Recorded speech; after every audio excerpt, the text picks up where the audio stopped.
Candidates, नमस्कार। मैं Bharat Srivastava from scap robotics center. ठीक है, this is my contact number. आज हम बात करेंगे कपल्ड ऑसिलेशंस की।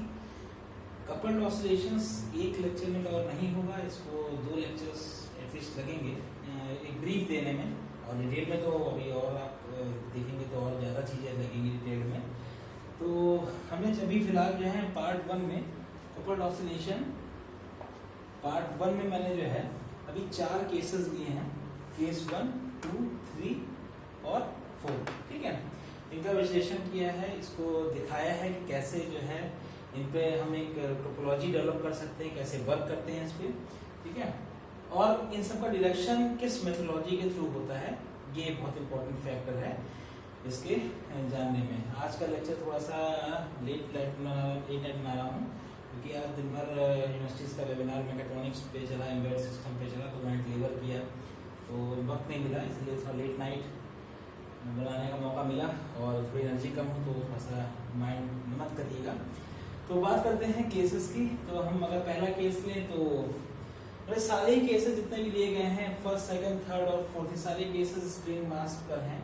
और अभी कपल्ड ऑसिलेशन में कई चीज़ें होती है, हार्मोनिक ऑसिलेटर भी इसी के अंडर में आता है। तो केसेस से पहले हम एक जनरल हाइपोथेसिस की बात करते हैं कि एक सिंगल मास थ्योरी 1 की बात करें, एक स्प्रिंग पे मास लगा हुआ है और वो जो है स्ट्रेच है, उसको खींच के छोड़ दिया, एसएचएम प्रोवाइड किया।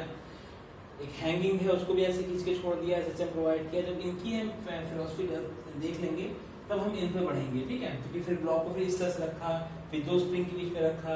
ठीक है, नेक्स्ट जो है फिर 2 स्प्रिंग और साइड में रिजिड सपोर्ट, 3 स्प्रिंग्स आ गई।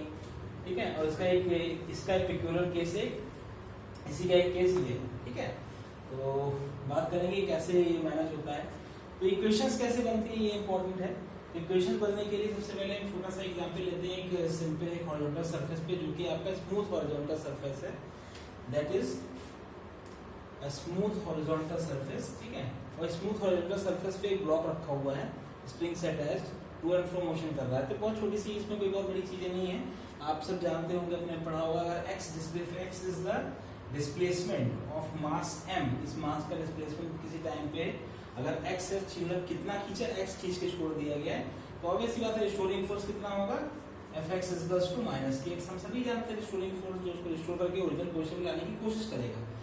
और अगर हम F इक्वल्स टू ma से देखें तो ये फोर्स m d2 भी हो जाएगा। क्यों? क्योंकि ma acceleration of the block कितना होगा, dh/dt, and sorry velocity h/dt होगी, तो एक्सेलरेशन कितना हो जाएगा, d2x/dt²। ठीक है, अब बात करते हैं इक्वेशन ऑफ मोशन की। तो F इक्वल्स टू ma, तो ये ma हो गया, ये आपका माइनस kx को हमने बराबर कर दिया। तो कुछ इस तरह की सिंपल हार्मोनिक मोशन की इक्वेशन बनेगी, और ये एक जनरल इक्वेशन है किसी भी एसएचएम की। इस इक्वेशन का सॉल्यूशन, डिफरेंशियल इक्वेशन सॉल्यूशन ये होता है।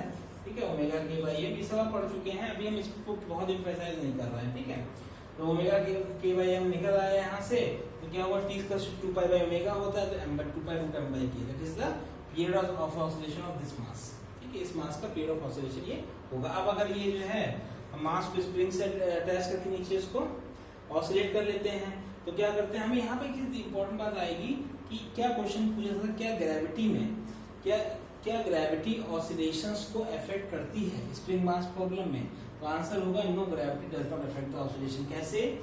इस तरह से कि हम दोबारा हम इसको इस लॉन्गिट्यूडनल मतलब हैंगिंग मोशन पे रखते हैं, तो इक्वेशन क्या निकल के आती है, mg minus kx not equals to 0। kx not क्या है, initial elongation due to the weight of the spring.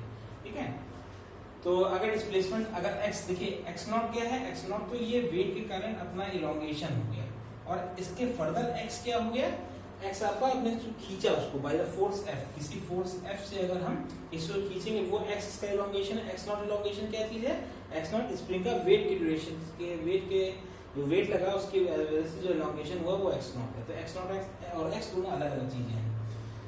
If the displacement is x from the equilibrium position, then total elastic force क्या हो जाएगा, x नॉट मतलब spring का अपना elongation plus elongation जो हमने फोर्स से खींचा है उसको ऑसिलेट करने के लिए, तो माइनस के x नॉट प्लस x हो जाएगा। ठीक है, इफेक्टिव रिस्टोरिंग फोर्स कितना हो जाएगा, mg माइनस mg नीचे लगेगा, ऑब्वियस सी बात है mg नीचे लगेगा, और रिस्टोरिंग फोर्स क्या है, ऊपर लगेगा f। वो रिस्टोरिंग फोर्स क्या हो जाएगा, that is this mg minus के एक्स नॉट प्लस एक्स। ठीक है, तो जब हम देखेंगे इसको खोलेंगे mg माइनस के एक्स नॉट माइनस के एक्स, mg माइनस के एक्स नॉट की वैल्यू 0 है। ठीक है, तो माइनस के एक्स बचेगा। तो हम यहाँ फिर देखते हैं कि जो हमारा जो इक्वेशन है वही निकल के आ रही जो इक्वेशन हमारी पुरानी थी, किसमें, हॉरिजॉन्टल ऑसिलेशन में। समझ नहीं बात। तो हॉरिजॉन्टल ऑसिलेशन और वर्टिकल ऑसिलेशन दोनों में हमारी जो है इक्वेशन मोशन की सेम ही आ रही है, चाहे ये ले और चाहे हम इस तरह का प्रॉब्लम लीनियरली इसको डिस्कस करें या इसके वेट से हैंग करें।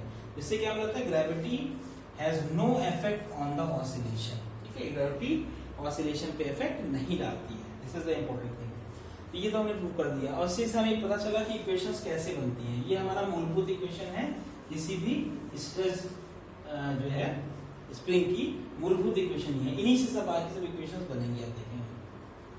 अब देखिए पहले ब्लॉक हम केसेस में डालते हैं। तो केसेस की बात करें, अगर हम दो स्प्रिंग को सीरियली कनेक्ट कर लेते हैं तो हम जानते हैं सीरियली कनेक्ट करते हैं तो स्प्रिंग के स्प्रिंग कांस्टेंट की वैल्यू जो होती है वो एक पैरेलल रेजिस्टेंस की तरह बिहेव करती है। तो उसका k नेट कैसे निकलेगा, 1/k1 + 1/k2 2 by m by k net। Because ये इक्वेशन कहां से आई थी, 2 by ये इक्वेशन आई थी यहां से, दिस इज। ठीक है, जो हमने ये इक्वेशन कहां से ली थी, basic differential equation of the spring. ठीक है, इससे हमारी ये इक्वेशन आ गई थी। इक्वेशन को हमने लगा दिया, k net 1/k1 + 1/k2। जब सीरीज में स्प्रिंग जो है करंट की जाती है तो क्या होता है, हम उसको नेट आपका स्प्रिंग कांस्टेंट कैसे निकालते हैं, लाइक अ पैरेलल रेजिस्टेंस से पैरेलल रेजिस्टेंस का नेट कॉम्बिनेशन निकालते हैं। तो सीधा निकालते हैं, आप पहले भी पढ़ चुके हैं अपने बेसिक इंटरमीडिएट में। उसी तरह तो ये k नेट आपका निकल आएगा, रख देंगे t = 2 पर इसकी time period of oscillation of this block निकल आएगा। तो इस तरह के क्वेश्चंस आईआईटी में बहुत आते हैं। ठीक है, तो ये बहुत बेसिक आईआईटी बीए का बेसिक क्वेश्चन है जो हो सकता है आईआईटी पूछा जाए, हो सकता है कि आपके रीजनल एग्जामिनेशन पूछा जाए। तो इस तरह क्वेश्चन बहुत कॉमन है। नेक्स्ट है ये सेकंड। ठीक है, यहाँ पे ये कॉम्बिनेशन दो स्प्रिंग्स अलग कनेक्ट कर दी गई मास से, तो ये रिजिड सपोर्ट है। इस केस में क्या होगा, अब इस केस में क्या करेंगे, यहाँ थोड़ा सा लॉजिक लगाना पड़ेगा। ठीक है, यहाँ बहुत बेसिक से लॉजिक लगाना पड़ेगा। यहाँ क्या है, केस 2 के लिए क्या होगा, restoring force k net x = ma। ठीक है, तो जहां पे k net क्या होगा, इस तरह की स्प्रिंग्स क्या कहलाती हैं, इनमें स्प्रिंग कांस्टेंट सीधे ऐड कर लिए जाते हैं। ये आपको धीरे धीरे याद हो जाएगा करते करते। जब इस सीरीज में होंगी तो स्प्रिंग कांस्टेंट कैसे बिहेव करेंगे, पैरेलल कॉम्बिनेशन ऑफ रेजिस्टेंस के। और जब इस स्प्रिंग इस तरह से होंगी तो कैसे रिकमेंड करेंगे, सिंपल सीरीज रेजिस्टेंस के। तो यहाँ पे k net कैसे निकाला आपने, यहाँ पर k1 + k2। ठीक है, इसकी केस की बात कर रहा हूँ मैं। तो वही बात है, यहाँ से आप -kx = ma, जो f = ma यहाँ लगाया था हमने, ma ये था, रिस्टोरिंग फोर्स ये था, तो ma ये लगा, रिस्टोरिंग फोर्स ये लगा। तो इससे हमने t = 2 by displacement upon oscillation SHM का बेसिक होता है, तो a/x निकाल लिया यहाँ से, इसका period of oscillation of this block निकल आया। ठीक है, सिंपल। अब थोड़ा सा कॉम्प्लेक्स करके आते हैं, वही ये case third and case 4। these two cases are very much important। ठीक है, ये आपका IIT मेंस के लिए बहुत इंपॉर्टेंट है। क्यों, क्योंकि इन केस में रिस्टोरिंग फोर्स का कैलकुलेशन जो होगा वो अलग तरीके से होगा, जैसे यहाँ पे आप देख रहे हो। ठीक है, तो ये रिस्टोरिंग फोर्स का कैलकुलेशन कैसे होगा, इसको समझना है हमें। ये इससे इसका ये this is the basic case, इसका जनरलाइज्ड केस ये है। मतलब अगर सारे स्प्रिंग कांस्टेंट बराबर हो जाए, तो अगर सारे स्प्रिंग कांस्टेंट बराबर हो जाएंगे तो क्या होगा, ये केस 4 बन जाएगा। तो केस 3 हम जनरल केस से इसको सॉल्व करते हैं, फिर this is the specific case of case 3। तो केस 3 में क्या है, हमने ये देखा है कि दो मासेस जो आपस में कनेक्टेड हैं, ये स्प्रिंग कांस्टेंट k से कनेक्टेड है। लेकिन जो ये मास बाकी ये मासेस जो रिजिड सपोर्ट से कनेक्टेड हैं, वो k1 स्प्रिंग कांस्टेंट से कनेक्टेड है। ठीक है, तो मतलब ये दो स्प्रिंग कांस्टेंट k1 है और इसका स्प्रिंग कांस्टेंट जो मास के आपस में कनेक्टेड है उसका स्प्रिंग कांस्टेंट k है। तो इसका time period of oscillation m1 m2 का कैसे निकालेंगे और कैसे डिफरेंशियल इक्वेशन बेसिकली इसकी बनेगी, ये इंपॉर्टेंट है। तभी डिफरेंशियल इक्वेशन बनाना सिखाएंगे, फिर कैसे इसका टाइम पीरियड निकालते हैं, this is the next portion. जब नेक्स्ट पोर्शन बनाएंगे या आप हमारे सेंटर पे आएंगे तब बताएंगे। इस केस में देखिए आप इंपॉर्टेंट बात क्या है, इसकी थर्ड केस की जो इक्वेशन बनती है, this is a very important. देखिए इसमें ये this portion is what is this, f = ma। m1 मास का, ठीक है, acceleration m1 force on m1 मास कितना हो जाएगा, m1 into acceleration of m1, acceleration of mass m1। तो एक्सेलरेशन ऑफ मास m1 क्या होगा, d²x1/dt², ठीक है। लेकिन रिस्टोरिंग फोर्स कैलकुलेशन क्या होगा, तो रिस्टोरिंग फोर्स कैलकुलेशन होगा इसका अपना रिस्टोरिंग फोर्स और जो इसके सेटअप की जो आपका हिला है सेटअप, तो इस सेटअप के हिलने से जो डिफरेंस इलोंगेशन में पैदा हुआ उसको उसके साथ हम जोड़ देंगे। तो देखिए -kx1 -x2, this is the important thing, तो इसका इलोंगेशन और जो डिफरेंस इन लोग में आया, मतलब इसके इलोंगेशन होने से जो x1 -x2 जो नेट डिफरेंस आपका इलोंगेशन कितना प्रोड्यूस हुआ, तो इसका खुद का इलोंगेशन और इसके डिफरेंस के इलोंगेशन को जोड़ के नेट आपका रिस्टोरिंग फोर्स किसके लिए होगा, m1 मास के। m2 मास के थोड़ा सा डिफरेंस है, m2 मास m1 के राइट साइड लगा है, तो इसका अपना डिफॉर्मेशन, इतना अपना डिफॉर्मेशन कितना होगा, k1x2, कितना रिस्टोरिंग फोर्स x2, k1x2 कितना ये अपना डिफॉर्म हुआ, और साथ साथ में इनके इलोंगेशन का डिफरेंस। लेकिन यहाँ पे इसको प्लस किया गया है, क्यों, क्योंकि एक ही चीज को आप, एक ही डायरेक्शन को आप पॉजिटिव मान सकते हो, हमने इसकी डायरेक्शन को पॉजिटिव माना है जोड़ने के लिए, तो जब इसका इलोंगेशन होगा तो वो इसके इलोंगेशन के अपोजिट होगा, इसीलिए यहाँ पे साइन रिवर्ट हो गया, ठीक है। ये this is the important thing. अब अगर सारे कांस्टेंट जो हैं वो स्प्रिंग कांस्टेंट बराबर हो जाएंगे तो इक्वेशन कुछ इस तरह से निकल के आएगी, ठीक है।